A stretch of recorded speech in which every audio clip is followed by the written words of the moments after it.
Oke teman-teman, sold out lagi ya satu unit Avanza Transmover tahun 2018 yang kita modifikasi ke tipe Veloz GR ya. Ini proses upgrade-nya baru 40-50% ya teman-teman.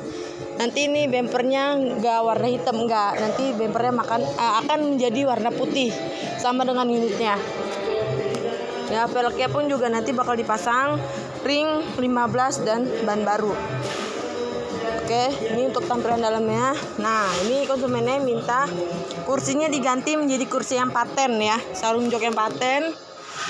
Tuh, nanti platformnya juga bakal diganti. Ya, ini baru masuk upgradean ke 40-50% ke Veloz GR Sport ya. Jadi buat teman-teman semua, jika teman-teman tertarik atau berminat pengen unit seperti ini, pengen di-upgrade ke Veloz GR atau Veloz Facelift, boleh langsung aja hubungi kontak Oce yang ada di bio profil, atau bisa langsung datang ke Pool Bluebird Cijantung, Jakarta Timur. Bye bye.